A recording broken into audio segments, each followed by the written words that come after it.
nous l'avions demandé et les préparatifs n'ont pas encore abouti à l'encadrement de ce produit-là. Et c'est bien dommage, parce que comme vous l'avez constaté, cette viande-là, le prix va crescendo. Et on ne sait pas où ça va s'arrêter. Dans certains endroits, on est à 5 500, dans d'autres endroits, on est à 6 000 francs. Au niveau des débiteries, pratiquement, le kilo de viande grillée se vend pratiquement à 8 000 francs. C'est pourquoi nous avions toujours demandé à ce que ce produit-là fasse partie de l'encadrement. Et c'est dommage qu'on n'a pas eu une oreille attentive.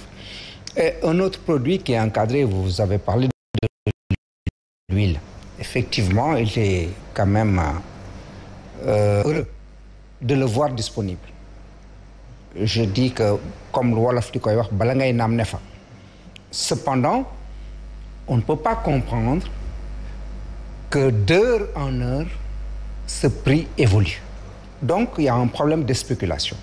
Donc, c'est pourquoi on avait demandé, au-delà de la disponibilité, qu'on puisse quand même voir un peu quelle est la marge qu'on peut octroyer. Parce que il était encadré à 20 500 le bidon d'huile de 20 litres, mais ce n'est plus possible et force est de le reconnaître.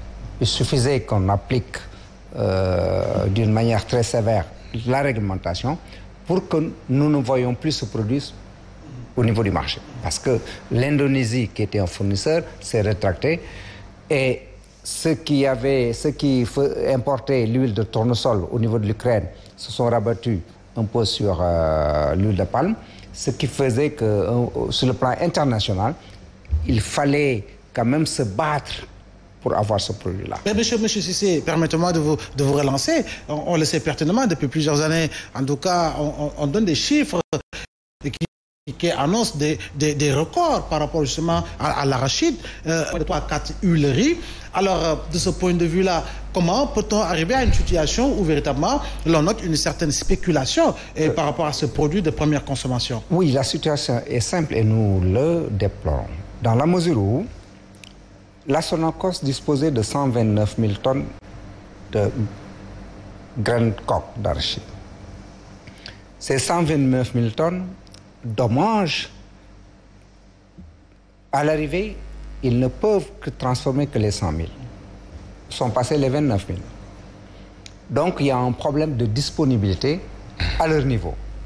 Mais, comme l'avait dit le président de la République lors de son déplacement à Kaolack, et c'était Alioune Sarr, ministre du Commerce, là, c'est ce jour-là que nous sommes intéressés à la consommation de l'huile d'arachide, qui est la meilleure des huiles. Zéro cholestérol. Mais ça n'a pas suivi d'effet escompté. Dans la mesure où tout ce que nous avons produit est exporté, au lieu d'être transformé sur place. Par exemple, on peut voir les petites unités industrielles de transformation au niveau de Touba qui sont à l'arrêt. Et c'est dommage que si vous allez voir ces sites-là, mais vous allez en pleurer. C'est des cimetières d'unités de transformation à l'arrêt. Donc, nous le déplorons et je pense que cette pandémie conjuguée avec la guerre de l'Ukraine doit nous faire réfléchir à produire et transformer ce que nous produisons, surtout en matière d'arachide. D'accord. Alors, docteur Mor Gassama, le consommateur, en tout cas, semble être embarqué dans une ambulance en gyrophare à la recherche, en tout cas, du meilleur hôpital et pour le sauver et face justement à ces prix qui ne cessent de monter. Alors, en dehors des chocs justement exogènes, parce qu'il a parlé du conflit russo-ukrainien, est-ce qu'il y a des explications par rapport à des chocs endogènes qui pourraient expliquer justement cette cherté des prix constatée sur le marché sénégalais? Tout à fait, Abdoulaye. D'ailleurs, le problème vient d'être soulevé par M. Cissé tout à l'heure lorsqu'il parle même de l'arachide, avec notamment une insuffisance de la matière, ce qui fait que beaucoup de PMI n'arrivent même pas à pouvoir donc trouver la matière, etc.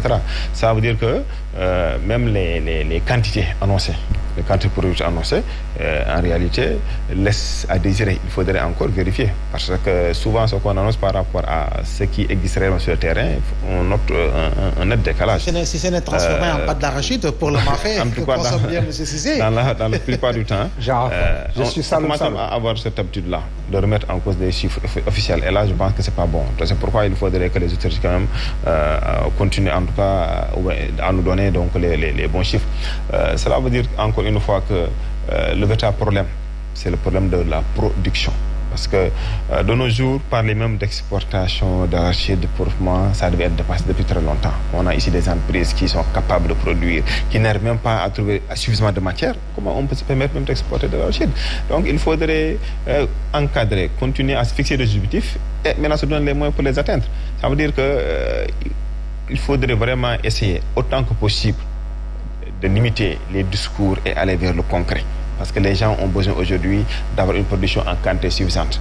Parce que lorsque vous produisez en quantité suffisante, vous êtes en mesure au moins de contrôler mieux les prix. Parce que là, ça va être extrêmement difficile en tout cas de subir directement certains chocs exogènes. Par exemple, si l'arachide on a produit une quantité suffisante, si pour parce qu'on se dirige vers la tabaski, on peut parler donc de la production animale. On avait fait beaucoup d'efforts et multiplié encore donc les zones donc d'élevage, etc. Je pense que les gens ne devraient pas avoir donc ce problème-là. Les commerçants, certains le comprennent, de telle sorte que lorsqu'on se dirige vers les fêtes, ils se débrouillent eux-mêmes pour créer de la spéculation. Mais si on sait que le produit existe en quantité suffisante, personne ne va s'aventurer à le faire parce que celui qui le fait risque de se retrouver avec beaucoup de méventes. Et je pense que c'est pas ce qui a... Mais monsieur Cissé, il a parlé en tout cas, il a invoqué une certaine libéralisation des prix. Mais si on tient compte justement du pouvoir d'achat qui en lieu place de dégringoler, en tout cas, ne connaît pas une certaine évolution suivant les années, est-ce que de ce point de vue-là, il ne faudrait pas aller dans le sens en tout cas d'avoir un encadrement beaucoup plus élargi par rapport justement au prix des denrées qui dépasse justement celles-là en tout cas qui sont homologuées au niveau du département du commerce? Oui, en fonction des biens qui sont les plus demandés par les consommateurs, si on voudrait vraiment prendre des mesures qui vont permettre aux consommateurs, surtout ceux qui ont des revenus faibles, de ne pas être pénalisés, l'État peut chercher à élargir un peu l'assiette. C'est tout à fait normal.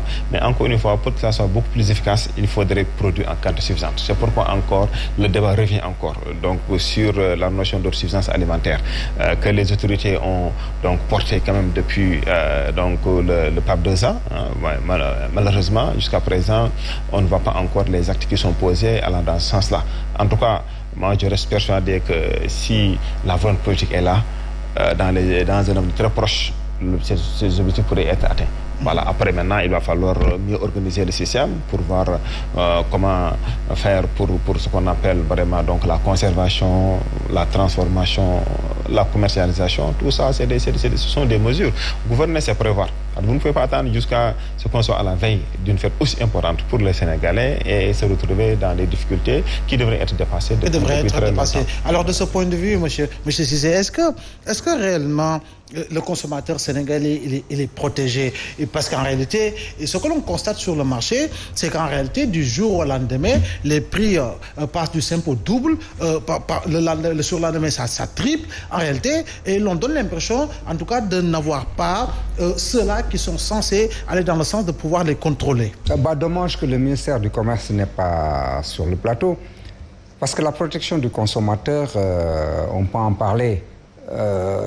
Quand on importe, par exemple, un produit, il y a le circuit qu'il faut passer. Donc, tous les produits qu'on met sur le marché pour l'importation sont censés être des produits sains. Parce qu'il y a le laboratoire, il y a toute la paperasse qu'il faut faire. Cependant, on peut dire qu'on n'est pas protégé lors des fêtes.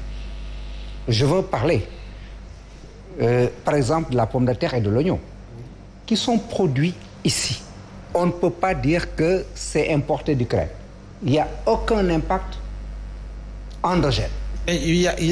L'oignon, on a atteint l'autosuffisance en oignon, mais malgré tout, on continue d'importer l'oignon, monsieur Cissé. Oui, mais parce que tout simplement, il y a des pertes post-récolte qui sont importants, qu'on peut éviter.